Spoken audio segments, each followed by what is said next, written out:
Hey guys, it's Nat here. We'll be doing a production breakdown today of a project I produced by a very good friend of mine, Mr. JEREMYJOE. Right here is his channel where he posts a lot of gospel content, and for this particular project is dear to me because I produced everything. I recorded the vocals and did the recording live.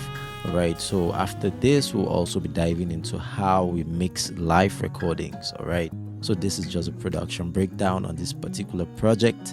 Alright, this I produced around November and October of last year, and then we did the live recording around March of 2026 this year, and then I did the whole mixing some months afterwards, sometime around April, May, and the song was released around July.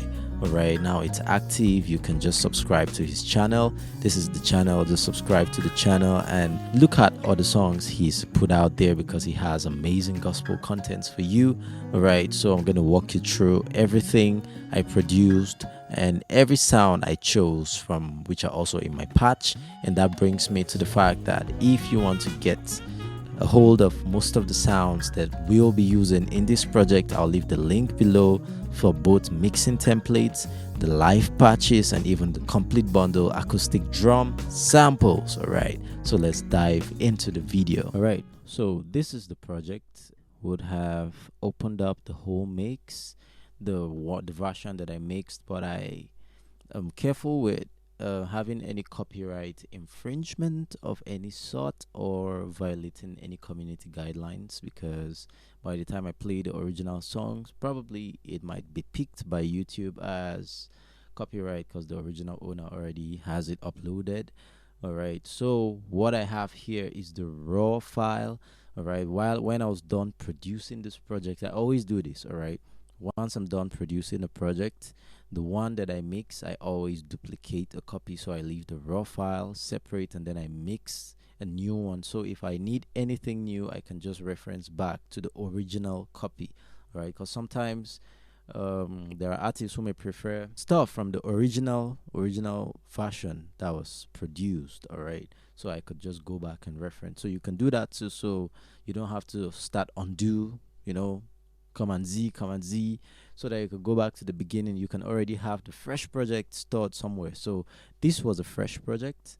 All right, when I produced this was what I had, and you can see these are the BGV tracks. When we recorded the song live, this was the room mics. I had just 2 room mics because the room wasn't really a big room, so my plan was to have about 4, all right, in that very room, but it wasn't possible because that was all I was given at the moment. All right, I was really given in the place just 2, so I just made very good use of it. I just put them on the 2 sides of the room to be able to give me a stereo left right. Okay, so we're gonna go through everything. I'll play it so that you can feel everything that I was able to record, capturing it raw. Okay, and now this is something most people hardly would show you. All right, usually I've watched a lot of production breakdowns, and what I see is actually the mixed.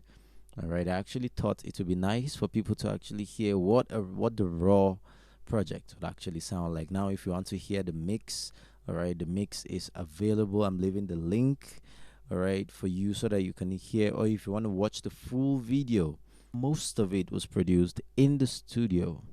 All right, I produced most of this arrangement in the studio. Then we recorded the BGVs live, and I recorded his lead take live. All right, so let's say half of it was studio, 50%, and the other 50% was live. All right, now what was live was I captured the room, because definitely if you want a live recording, you want a room experience. All right, so I had to capture the room, and then I had to capture the vocals both on that day live, and then I pre-recorded a lot of the BGVs too. All right, now this we have found to be very helpful when it comes to production of this sort. All right, so I'm going to walk you through how I produced everything, and then on the next part of this video we're gonna do the mixing. All right, so I'm still gonna mix this project, okay, so you can follow up and be able to see how I was able to come up with that very mix. Now I'm doing this for the purpose of helping people who want to be able to learn how to mix, also to be able to learn how to mix live vocals, live recordings, because it's the same approach. Okay, so by the time I get to the mixing stage, I'm gonna walk you through how I would mix this. But what we have here is just the raw production. I'm gonna play the how it sounds from the intro, just raw. Okay, nothing. This is all flat. Now listen to this. Come on, everybody! For we walk by faith and not by sight. Even though we walk through the valley of the shadow of death, we shall fear no evil, because God is with us as a mighty terrible. Come on! Hey, my God! Do I have victorious people? Yeah, I want power.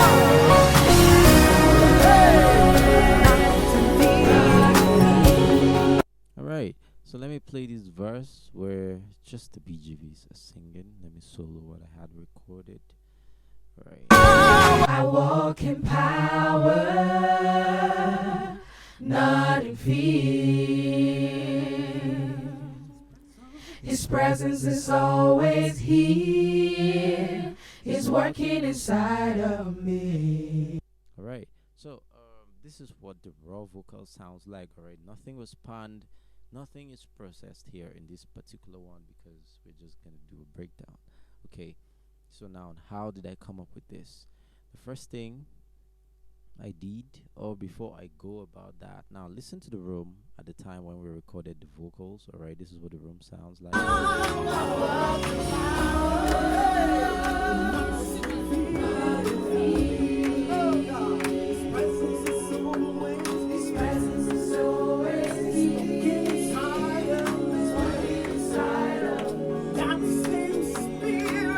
So you can hear the people trying to sing along. All right, you need that experience in every live recording you have. You need room. All right, now this was like a semi-live recording, I can call that. It was a live recording anyways. Yeah, semi-live. We captured BGV's live. Yeah, it's live. Yeah. All right, now the main take. All right, let me solo. Power! Hey! Yeah, so you could hear the bleed in the background because we recorded it live. All right. Yeah, and then also the little parts we actually dubbed. So when I start going through everything I did, we're gonna get through to these parts. Now the first thing I always do when I'm producing, all right, if you followed my production or how I produce, is I would always go for my loops first if I'm doing this kind of songs. All right. Okay, so this is a rock type song. All right, I like to produce my loops, and I like to ensure my loops fit into frequencies, which is very important. All right, I spread my loops across the frequency spectrum, so I have bells that is around that 12k 10k. I make sure I have claps around the 9k 8k, you know, and then I have a little bit of shakers also around that frequency, and some low end percussions that can go down all the way to like 5k. All right, so I like to ensure the loops are spread across, and always do that when you're actually producing. Okay, so that's number one. All right, so you can hear that. Now this is, I make it light because it needs to give space for other things to move, okay. Now I also have something that I played, which was this clap here, to just give it. All right, so let me come here where it's actually active. Yeah. All right, so you can see, you can feel the spread. Yep. All right, so these were the first things I did while I was producing this. Okay, now there's something very important at the beginning. All right, so this is a very important part that completes the circle of the feeling. Yeah, can you feel it?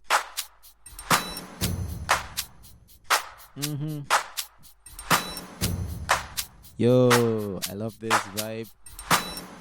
All right, so you can see the loops are all spread across the frequencies. Now, always produce your loops. That's something I have been talking about.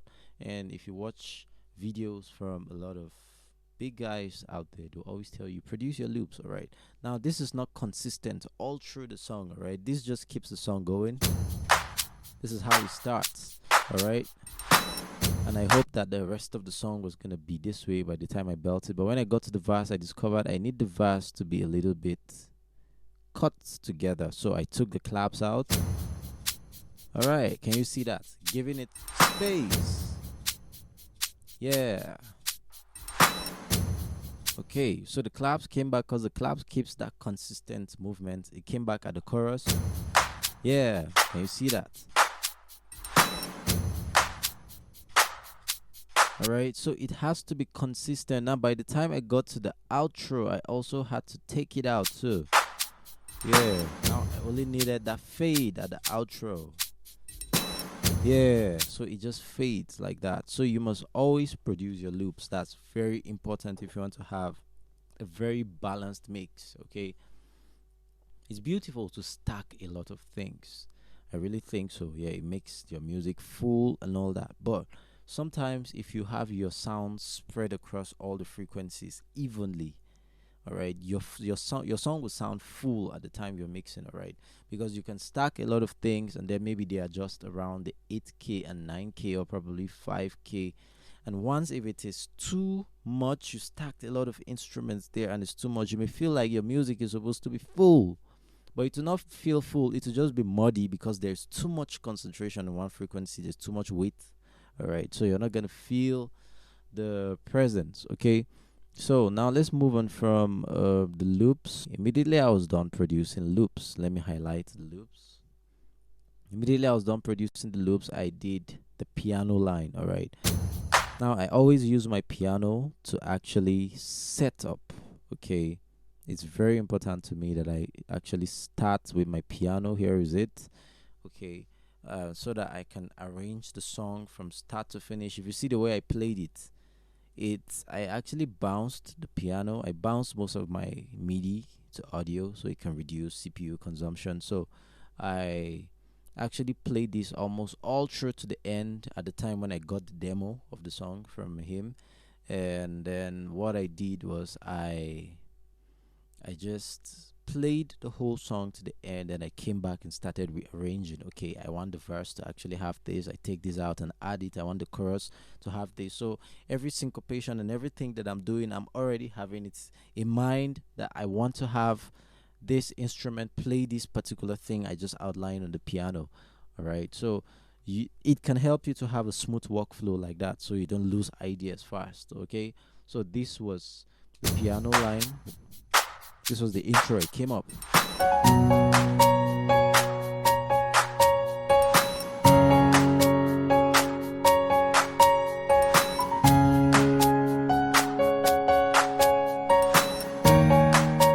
Yeah, the whole song comes in from here. With a lot of instruments now coming in. Yeah, I'm even feeling the vibe again. Like I'm just starting the production process. Yeah.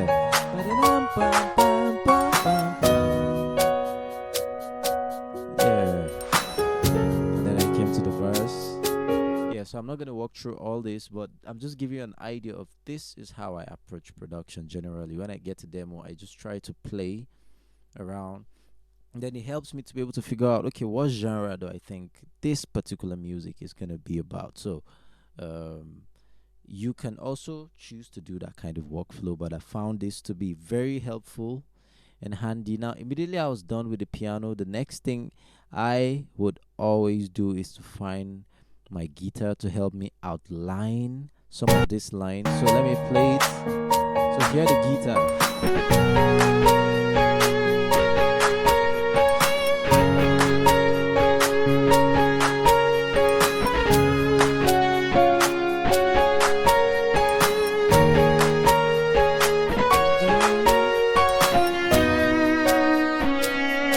Yeah.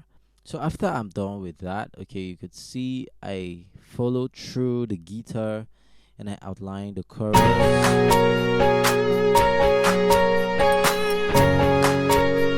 Okay. Yeah, so I just go in all the syncopations I did. I used the guitar to follow. Yeah. All right. This is one of my favorite syncopations in the song.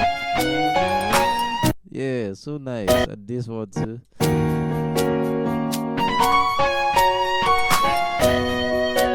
All right, so nice. Okay, so after I'm done doing this, all right, the next thing I did in this whole arrangement was to find a little bit of guitars. All right, I like to now work with the rest of the guitars. So okay, I build momentum around it. What else would I, how would I want it to sound? So this is where I came up with this plug guitars to give me, because it's a song that needs movement, right? This genre of music needs a lot of movement in it. So this is what this plug sounds from the verse.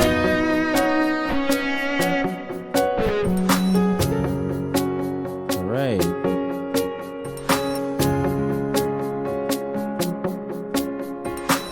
All right, so the song was already building. Now this particular plug guitar was from Nexus.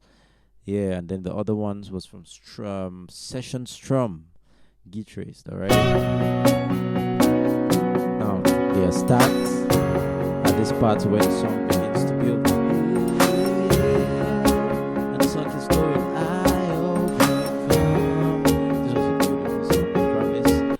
All right, and then after this part, the next thing I did was to add this other one that was given a little bit of strum, but more like a clean strum kind of lead guitar effect. Alright,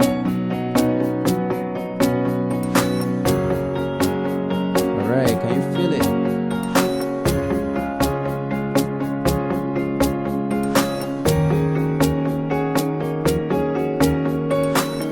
Alright, so it's already sounding big and full, and that was my intention. Frequency spread, nothing should fight in the mix. You're already feeling the energy of what you're producing.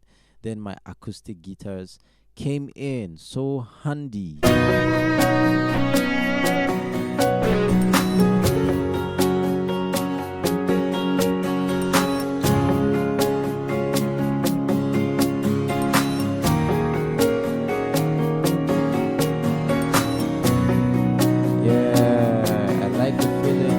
Sounds so soulful at that moment. All right, so I was very particular about having two strum that are wide open, all right, in the preset from Session Strum Acoustic 2. All right, so you could see the frequencies of the guitars. They are not fighting. The Session Strum are giving me high crisp frequencies, while these guys are around the mid, strumming and making it feel full, and nothing is taking the low end yet for the bass.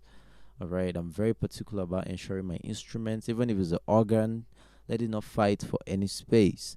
All right, now after I was done doing this, then I went straight to using the arpeggios. That's how I work.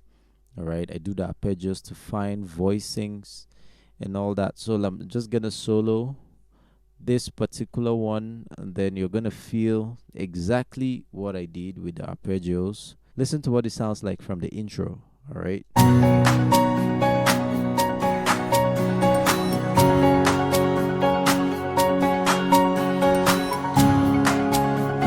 Space. All right, that is what I'm trying to create, space, and everything should fall across frequencies. I love this. Now let me get to the verse.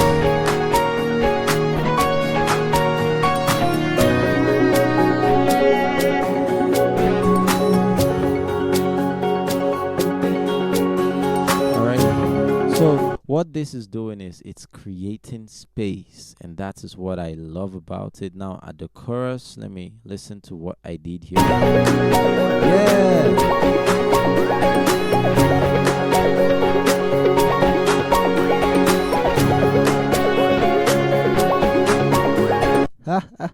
All right, I love this particular arpeggio. It's actually in my new patch template, the Nats live patch template. If you want to have this arpeggio, you should just check in my patch. You're gonna find this. All right, and most of the sounds that I used here, these were sounds from my patch template. right?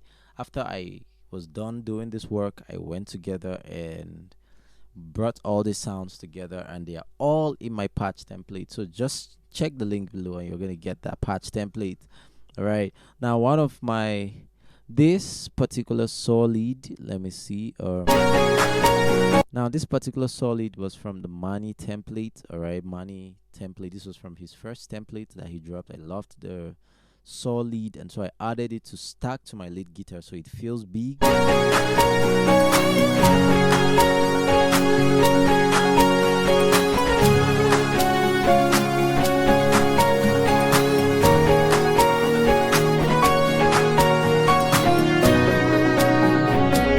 All right, so that is so cool. I really like this. Now, before I went to the other aux instruments that I added, all right, the next thing I went after doing the arpeggios was to return back to do my drums, okay? Because that is how I produce a lot of times. I want to build the momentum, build the feeling that I want to have, all right, so that by the time my drum comes, my drum is gonna feel like I created a stem for the song, all the bounces and all the hits I want, and then the drums now just comes in and you're like trying to score an arrangement. All right, I like to have that mentally in my head when I'm producing a project, especially if the project was intended to be a live project. All right, you know, you can actually record a project live, you can actually produce a project live.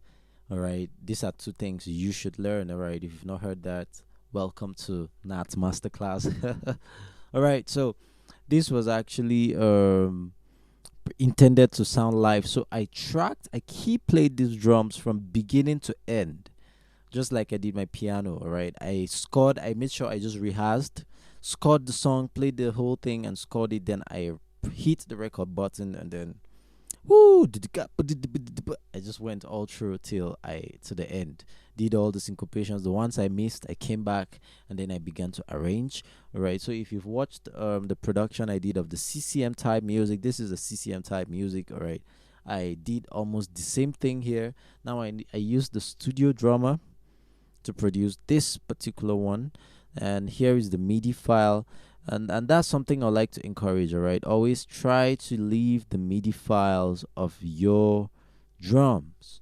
Okay, so if you missed anything in case you played it key drum, all right, you can always go back to it. So even while I was done mixing, I made sure the MIDI file was there. If I needed to correct anything, I would just dive back and do that.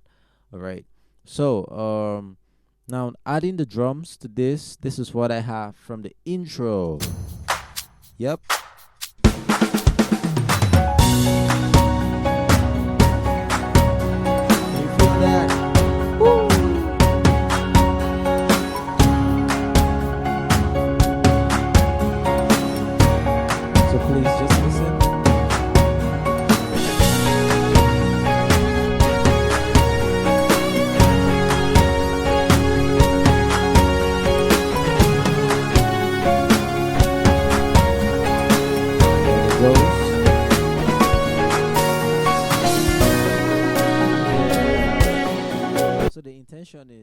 The intention is let it feel live. All right, let it feel actually like it's live, like these syncopations that I did in verse 2, right? Because I know drummer would approach it like with the cymbals and then roll back in, and even the second one I did.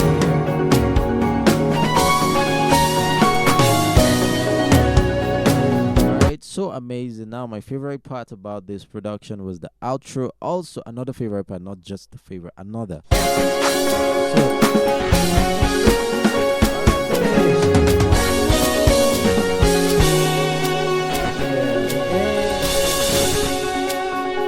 Yeah, so amazing. This I get so excited playing this. You should go stream the song. All right, Mr. Jeremy did an amazing job writing this particular song. All right, now after I was done with that and I was satisfied with the drums, then I added these other elements, the pads. Now the saw pad, this is my go-to saw pad when I want space in a song. All right, just this saw pad alone can create so much space that it feels like I stacked a lot of things, but It's just the saw part is heavy, and this is also in my patch template. Don't play with my patch template. Y'all should go for this patch template. All right, so this is what it sounds like.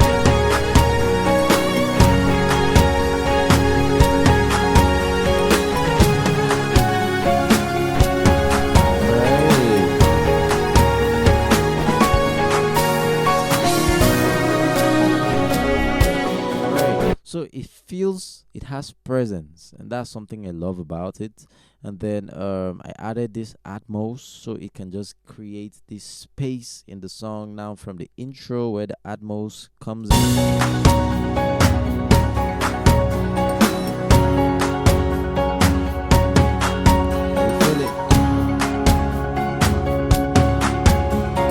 Now, the funny thing about these things is the moment you take it out from the song, you will feel it, all right? You need them to keep that space, all right? So usually around the frequency spectrum, if I play this, you're going to see where the Atmos is, right? This is where it's filling, right? So anything from around 300 to 1K, all right? You have that mid pad just sustaining around there. So even if everything is empty, it feels like there's something present in the music, right? Now, another amazing thing I did was to put this pad FX and the arpeggio to create that rise into the big part of the intro. Now listen to this.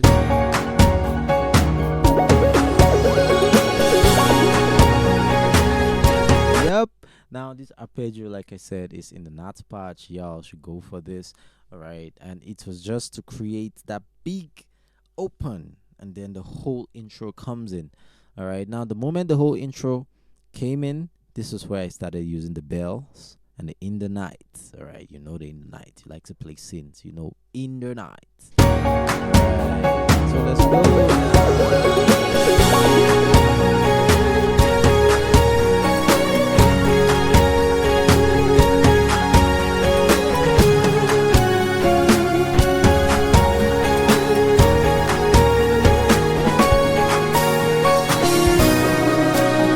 Right. Now, this particular stacking of stuff on frequencies and allowing them to express themselves, I actually learned this back in the day from Hills Play. All right. If you listen to Hills Play's production, you always see that it's ascending from elements, building into bigger elements, and then giving space. Suddenly there'll be space, and then these things come back again. All right. That's one of my biggest motivation for production. All right.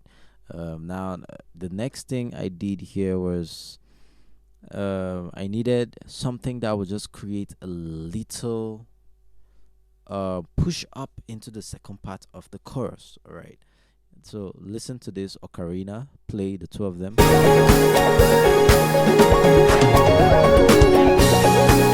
It's a pentatonic scale.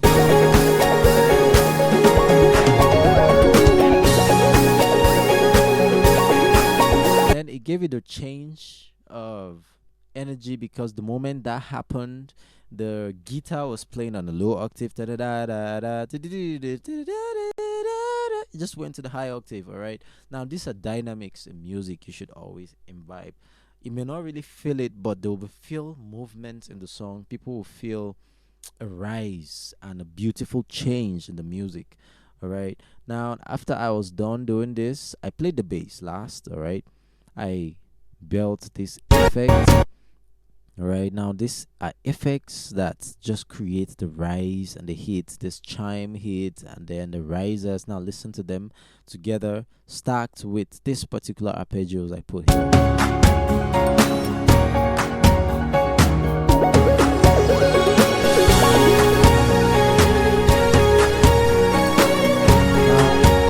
Listen to this other one, because after I was done, I made sure it actually landed properly. So listen to the rise and not fall, the rise and the rest.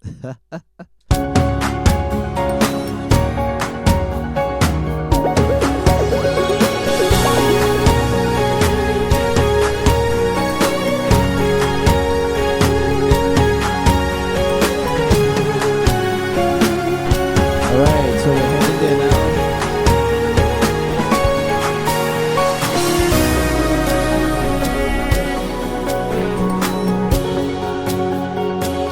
right, so that was a good place to be. Now I was having the intentions of it sounding live. All right, so I added a crowd track. Okay, now this crowd track, let me just play it to you. Just listen to this.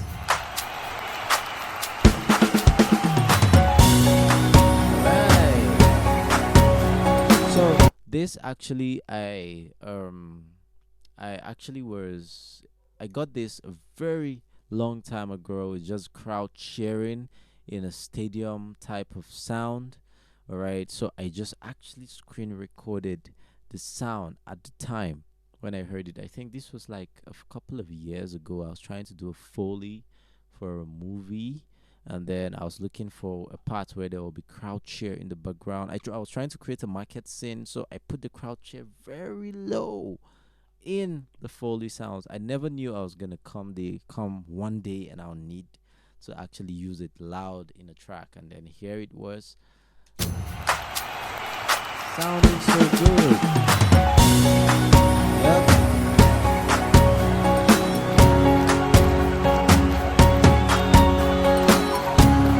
So it comes in with the whole element and it feels live.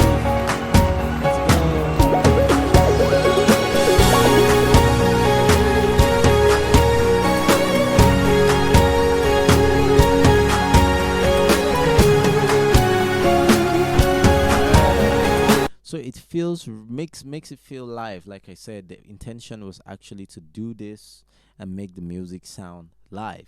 Right now, the next thing that I added was the bass. The bass has to fill in its spots. Now you will definitely be feeling there's something empty. Right, in all the production, I had bass in mind, so I'm not gonna stack things to now at the end of the day end up starving the bass frequencies. All right, it shouldn't compete with anything. Right, so listen to the bass coming.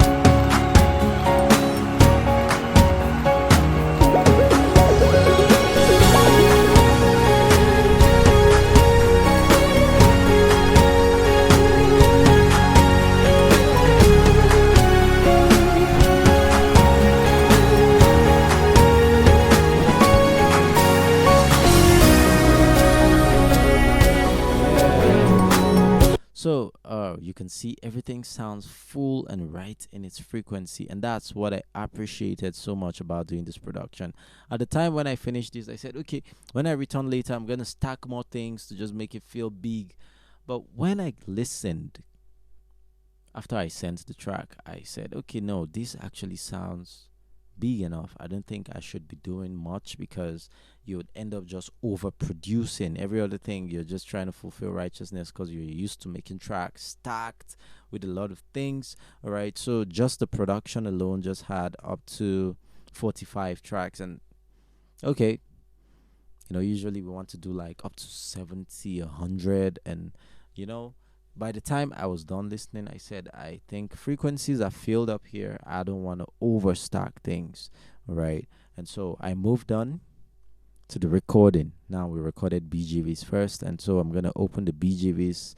I'll solo the BGVs for you to feel what I had in the BGVs. Now this was recorded live, and the way I record my BGVs, you can see them. They are in groups of sopranos, tenors, altos, and then overhead left and overhead right. Okay, so the way I did it is I had 3 mics stacked, left, middle, right. Okay, tenor was in the middle, left, soprano, right, alto, and then I had 2 overheads over them. All right, so while they're all singing their parts, it can still capture the room all together at once. All right, so I was able to do that. Now I do that not for every production. For this particular one, I did it because Jeremy likes to stack a lot of crazy harmonies in different places. Now if you're going to have to make backups to sing each harmony individually, for all the backups to sing the sopranos, all of them sing altos, all of them sing the tenors, you may not really be able to capture the authenticity of a choir singing together those kinds of harmonies. All right, for this kind of song and the way he arranged his vocals, I definitely had to get them to all sing their parts so that they could harmonize, have the dynamics come together. All right. But if there are other simple songs that are just call and responses that just needed to be big, choir, I'm definitely just gonna have all of them sing one part together, and all that. So this is what it sounds like. Let me just solo just the vocals. At the time I record, let me go to the chorus. Ordinary, Jesus lives within me. By his Spirit I overcome. I'm not ordinary, Jesus lives within me. By his Spirit I overcome. Okay, so this I recorded live and no processing, no panning yet. All right, now if you want to hear the mix of these BGVs, please listen to the song. Click on the link below. But still, I am gonna mix this in the next video. All right, because if I have to do this mixing now, this video is gonna be long. All right, so the next video, what we'll do is we're mixing everything from the instruments to the BGVs and everything all stacked together, and let's feel the mix so you can walk through what it means to be able to mix a project like this. All right, now after I was done doing that, we now went ahead to record his vocals live. Right now, after we recorded his vocals live, definitely, when you're doing a live recording, he'll be dancing. There are certain words that might move a bit away from the microphone. All right, you can have this little cable issues sometimes in a live recording. All right, so these were things that we had to come back and check back. So if you see his take, I actually muted some of the things he said. All right, you can see them all muted. Now I muted them, and then we took those takes here in the studio. All right, I love something about this my God Jeremy. All right, he has mastered the art of doing post-production for vocals so much that he scores himself so well. You give him the track, give him just an hour to score himself, he's good to go, and then he's gonna come and deliver a good performance in post-production and sound exactly like he sounded during the recording. All right, and that's something I want a lot of people to actually learn. All right, let your post-production not sound different from your recording. All right, make sure you bring the same energy you had in the recording while you're doing post-production. You have to wear that energy. You shake, dance, do something, exercise, throw a backflip or backflip, whatever. All right, so now the gain levels were actually low. That's why I actually pushed all my faders up. All right, and usually when I stack a lot of BGVs, I don't like my gain levels too high on BGVs, so I turn my gain levels as low as possible. Yeah, and then I make them stack together so that when I gain them up, they sound as unison as possible. And we're gonna see that when we start mixing. All right, you're gonna see why I do that. Okay, so let me play what his vocals sounded like. Let me solo and go to a part where he was actually quite let's say from this part into the verse. Do I have victorious people? Hey, I walk in power. All right, so you can see we corrected it. All right, because we needed it to have a correct pitch and all that. All right, It's working inside of me. now this wasn't clear, That same spirit. but this had energy. Oh my God. Oh my God. He's alive in me. Oh yes, I overcome. I mixed this song and I listened to it a lot of times, so I've almost like scored every ad lib and I know everything. It happens when you're mixing the song and you mix over and over, you subconsciously start singing the song. All right, so after I was done doing this, then our room was the last thing. This was recorded together with the vocals, so obviously when it plays, Come on, everybody. So we walk by faith and not by sight. Even though we walk through the valley of the shadow of death. all right, so you can actually hear all of that. Okay, now something we did was we added a little bit of screams because we wanted it to complement the number of people in the room. Little bit of cheating. It's not cheating anyways, but we just had to do this. All right, it's production. We're trying to make it as realistic as possible. Okay, when you're listening, you feel the live production. Okay, so when I play it, listen to the screams. He did this. Come Alright. on, everybody! We walk by faith and not by sight. Even though we walk through the valley of the shadow of death, we shall fear no evil. Because the Lord is with us as a mighty This is amazing, yeah. All right, so I promise you, this came out really good. If you listen to the final production, I was really proud of this project. Yeah, and I want y'all to stream this. Okay, and we have the other songs that will be coming up in the same project that was recorded same day that that will soon be dropping. So please just check Jeremy Joe and Harmony V on YouTube. All right, he writes amazing songs, drops amazing content. He has been a friend for a long time, yes, and a great singer and a vocal coach. Also, if you're looking to actually level up your choir arrangements, vocal arrangements, and all that, he is definitely a go-to for that. All right. And one of my favorite parts was the outro here. Let me play what the outro sounds like. Everything raw.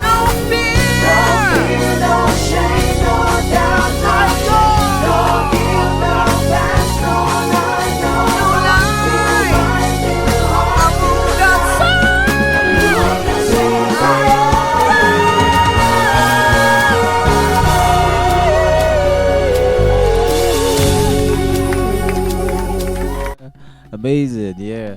All right, so y'all should stream this song, okay, and the link is in the description below. All right, so this was how I produced this particular song. All right, and now the next part of this video will be mixing. All right, and just like I have them arranged, that's how I'll be mixing this. All right, so just stay tuned and let's follow through this mixing. We'll be mixing the whole production, and then we'll be mixing the live BGVs also, so you can also tag along on mixing live recording BGVs, especially when you receive post-produced BGVs for you to mix for your live recordings, or you intend to learn how to mix live recordings. All right, this is why we're doing videos like this. All right, so if you're new to this channel, please subscribe to this channel so you can have a lot of this content on your FYP, and also you can be notified. Please click on the notification bell. Yep, and you'll see more of these videos and many more teaching you how to produce. And also my patch template is out, all right, where a lot of these sounds were found. I found. Okay, if you want to be able to produce this type of music with this type of sounds, just click on the link to purchase my patch template, and you're gonna have fun producing, including the live drums. Okay, so I'll see you guys in the mixing video.